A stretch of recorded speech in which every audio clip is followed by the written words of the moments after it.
पहले नीट का paper leak हुआ, कई बार लीक हुआ। 22-23 लाख विद्यार्थियों ने तैयारी किया था, उनको फिर से एग्ज़ाम के लिए तैयारी करनी पड़ी। बहुत उनके पैसे ख़राब हुए, बहुत समय ख़राब हुआ, बहुत मेहनत ख़राब हुई। अभी भिवंडी में टीईटी का पेपर भी लीक हो गया। मतलब ये क्या बना रखा है, मजाक बना रखा है।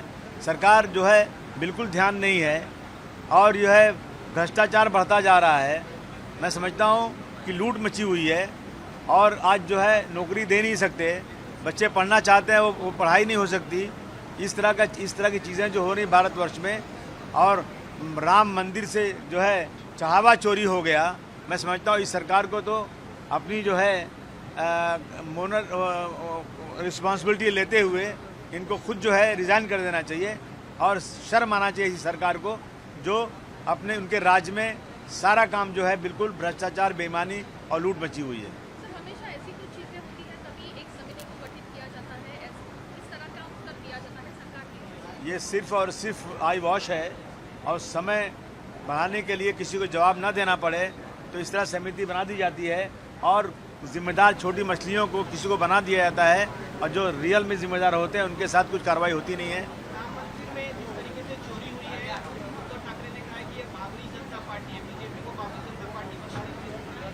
मैं ये ज़रूर कहूँगा कि राम मंदिर के नाम पर, राम को हम लाए हैं, हमको चुन के लाइए।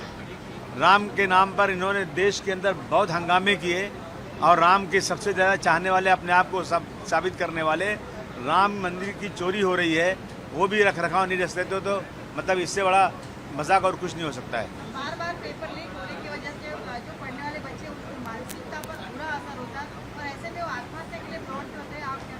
बहुत सारे बच्चों ने आत्महत्या कर लिया है।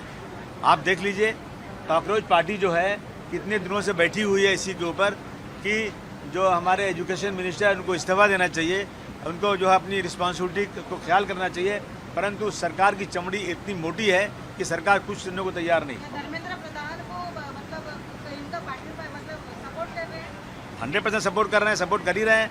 मैं कई बार कह चुका हूँ कि मोरल रिस्पॉन्सिबिलिटी होना चाहिए।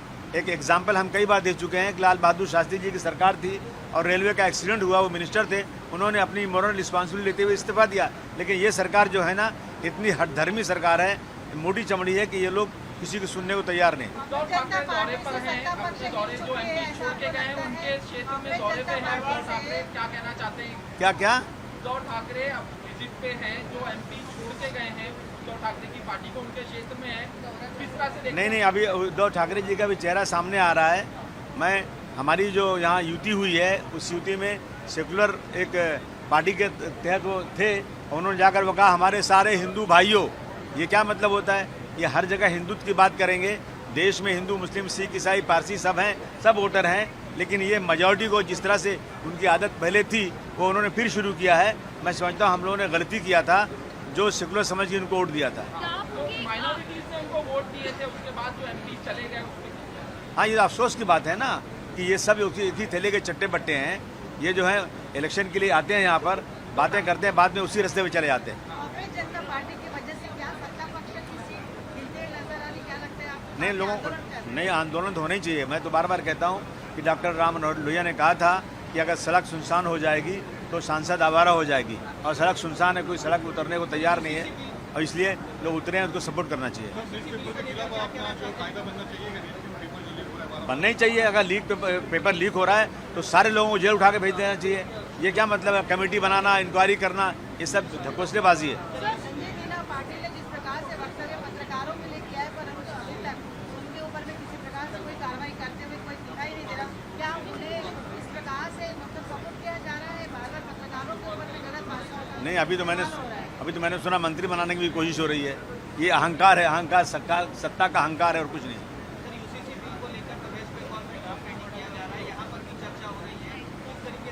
ये हर वो काम करेंगे जिससे मुसलमानों को तकलीफ हो।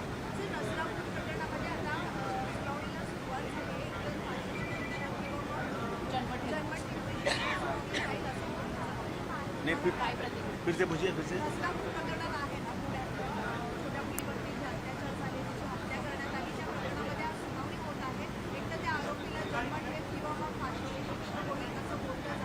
नहीं, देखिए मैं अभी एग्जांपल देता हूँ, अरब कंट्री में एक छोटा सा झगड़ा हुआ था। मैं कई बार कहा कि 4 दिन में उस आदमी को जेल भेजा गया और उसको डिपोर्ट कर दिया गया, फाइन लगी, 1 महीने की सज़ा हुई। हमारे यहाँ 10-10 साल तक केसेस चलते हैं। और अगर सरकार जो है इस पर कड़ा रुख गाएगी, जो जहाँ भी रेप होता है, ऐसा औरतों के साथ होता है, उसको फांसी सज़ा मिलना ही चाहिए। ये तो इस्लाम ने 1400 साल पहले कह दिया था, ये अभी सोच रहे हैं। और अगर सख्त कदम उठाएंगे तो ही ये गुनाह रुकेगी, वरना होती रहेगी। सर, आपको लगता है जिस तरह का कानून अरब कंट्री में है, फिलहाल उसी कानून को यहाँ पर सोचना चाहिए? नहीं, मैं अगर ये कहूँगा तो ये कहेंगे कि अरब के कानून को लाना चाहते हैं। मैं ऐसा नहीं कह रहा हूँ। मैं कह रहा हूँ औरतों की सेफ्टी के लिए फांसी की सज़ा होना ही चाहिए। अगर ये 10-5 को फांसी दे देंगे तो मैं समझता हूँ फिर किसी की हिम्मत नहीं पड़ेगी करने की।